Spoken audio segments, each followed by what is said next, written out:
রানীক্ষেতের গল্প শুরু করব, অথচ আমাদের বেড়ানোর রাজা রানীদের একটু দেখে নেব না, তাই কি হয়? Yes yes yes, welcome to our channel once again, rhythm of Ratul. আর আজকে বলবো আমাদের উত্তরাখণ্ড বেড়ানোর লাস্ট ডেস্টিনেশনের গল্প অন রানীক্ষেত। তাই আমার পরিবার আর আমার এক্সটেন্ডেড পরিবারের কিং কুইনদের সাথে একটু গ্র্যান্ড এন্ট্রি হলো আর কি।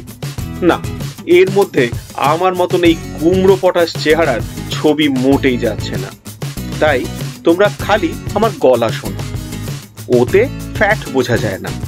যাই হোক, আগেও বলেছি আমাদের বেড়াতে যাওয়ার গল্প একদম চায়ের আড্ডার গল্প, তাই ইনফরমেশন থাকবে অল্প স্বল্প, কিন্তু আড্ডাই হলো মূল এন্টারটেনমেন্ট, আর সেটাই আমাদের ফোকাস। আন্তর্জালে এখন অনেক তথ্য অলরেডি অ্যাভেলেবল, প্রচুর ট্রাভেল ব্লগার্স, প্রচুর ট্রাভেল ভিডিওস আছে, যেগুলো থেকে বিভিন্ন রকম তথ্য তোমরা নিশ্চয়ই পেয়ে যেতে পারো। তবু আমরা চেষ্টা করব টুকটাক কিছু ইনফরমেশন দেওয়ার। চলো শুরু করা যাক আজকে আমাদের রানীক্ষেত বেড়ানোর গল্প।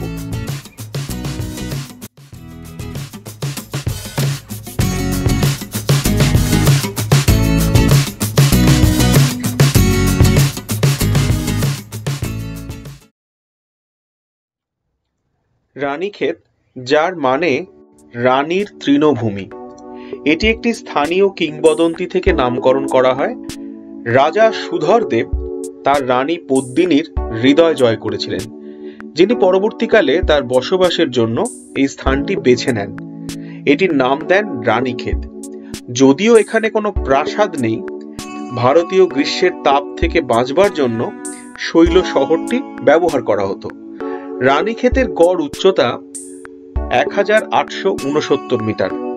গ্রামের জলবায়ু খুবই শীতল। সেনানিবাস দুটো ঢালু জুড়ে ছড়িয়ে আছে। প্রথমটা 5983 ফুট, রানীক্ষেতের শৈলশিরা, এবং দ্বিতীয়টি 6942 ফুট উচ্চতায় চৌবাতিয়া শৈলশিরা। 1917 সালে ব্রিটিশরা এখানে কুমায়ুন রেজিমেন্টের সদর দপ্তরটি প্রতিষ্ঠা করেন। কুমায়ুন রেজিমেন্টে প্রথা মেনে এখনো কুমায়ুন ব্রাহ্মণ ও ক্ষত্রিয়দের নির্বাচিত করা হয়। 1970 সালে এখানে নাগা রেজিমেন্ট গঠিত হয়। মূলত নাগাল্যান্ড বসতিদের নির্বাচিত করা হয়।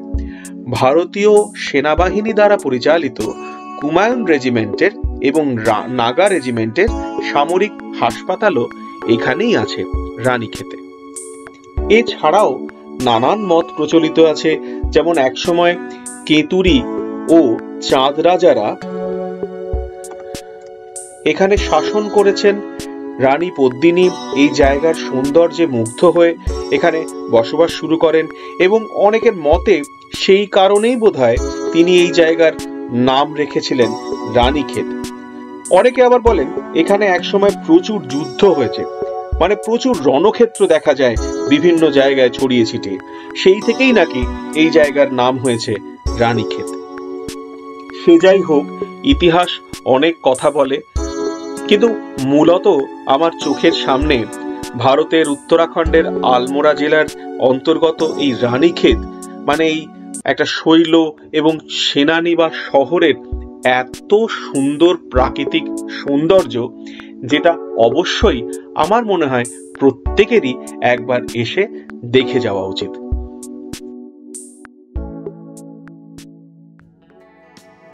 বাপি আর পায়েল হোটেল বা রিসর্ট সিলেকশনে ওরা খুবই চুজি।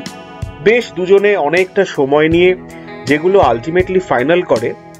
আজ 8 বছর যতবার যত জায়গায় ঘুরতে বেড়াতে গেছি, কোনোদিনই দু একটা বাদ দিলে সবই প্রায় বলতে পারি best of the lot with respect to any location. হ্যাঁ, আমরা ঘুরতে গেলে একটু রয়্যাল হয়ে যাই আর কি, মানে ওই বাজারের দরাদরি, রুটি ভাত তরকারি সে তো রোজই আছে। অতএব বেড়াতে গেলে আমরা ওই যাকে বলে একটু মেজাজটাই তো আসল রাজা, আমি রাজা নই, এইরকম গোছের হয়ে যাই আর কি। আমাদের রানীক্ষেতের রিসর্টটা ছিল ইয়াক এন্ড ইয়েতি। বেশ একটু ব্রিটিশ আদব কায়দার বললে ভুল বলা হবে না। দারুণ স্পটে, with having all advance facilities. তবে খাবারের প্রাইসটা একটু ছ্যাঁকা দিচ্ছিল, তা অস্বীকার করবার জায়গা নেই। যাই হোক, ওসব নিমেষে ভুলে গেছিলাম ওদের ভীষণ একটা আন্তরিক ওয়েলকাম দেখে, আর দ্যাট টু ব্যালকনিতে এসে এত সুন্দর একটা ওয়াইড প্যানোরামিক ভিউ দেখে দারুণ লাগছিল। বাকিরাও বেশ খুশি আর এক্সাইটেড ছিল। আরে হাই করে দাও। High. Superb, superb. Authority. From window also we can see the mountain ranges. What a lovely room. Excellent, superb, awesome. এত বড় একটা টিভি, যদি আমরা কেউ কখনো বেড়াতে এসে এক বিন্দু টিভি দেখি না। ওয়াশরুমটা ভীষণ important, it's very very important. বাহ, নো ডাউট ওয়াশরুমটা খুব সুন্দর। মোটের ওপর বেশ ভালোই।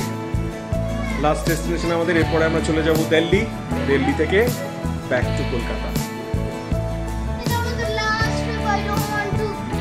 Say hi. I want to say hi. I don't want to say bye bye. Okay, look at the camera. Say hi. How is the room? Ta-da.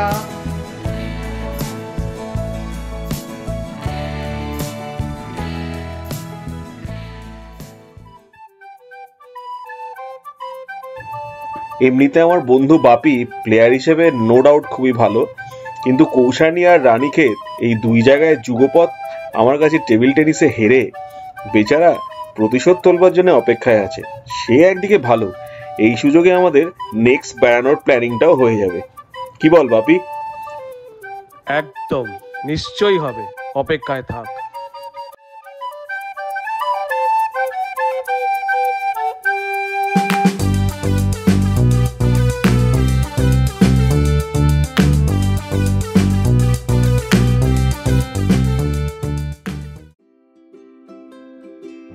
রানীক্ষেতে next দিনটা আমি, Romeo আর ঢেউ একটু রিল্যাক্স করে কাটালাম। বাপি, সংযুক্তা, পায়েল আর আমাদের হালুম হুলুম গাড়ি নিয়ে কিছু লোকাল সাইট সিইং করতে গেল। বাই দ্য ওয়ে, আমি দুইটি ছানাকে নিয়ে খুব ভালোই কাটিয়েছিলাম।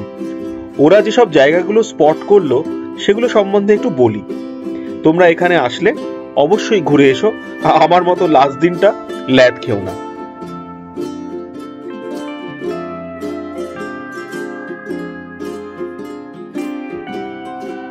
রানীক্ষেতের দ্রষ্টব্যগুলোর মধ্যে ঝুলা দেবী মন্দির অন্যতম। কিংবদন্তি ও লোককাহিনী পরিপূর্ণ মন্দিরটি দেবী দুর্গাকে উৎসর্গীকৃত। এখানে একটি ঝুলা বা কাঠের দোলনায় দেবীর মূর্তি আছে। বর্তমান মন্দিরটি অষ্টমতম শতাব্দীর।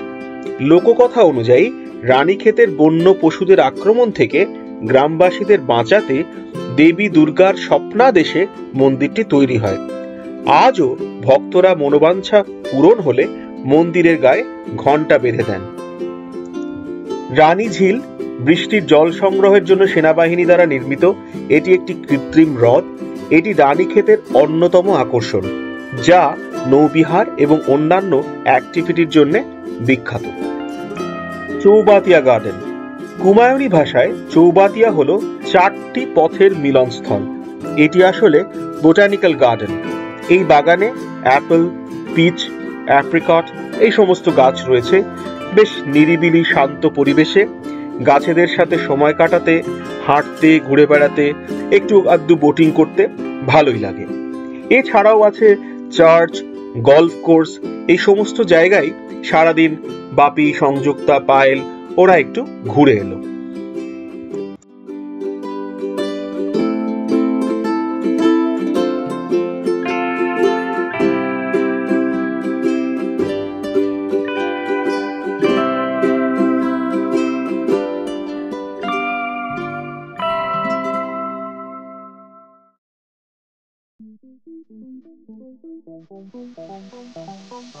আর এইভাবেই আমরা শেষ করলাম আমাদের রানীক্ষেতের বেড়ানো।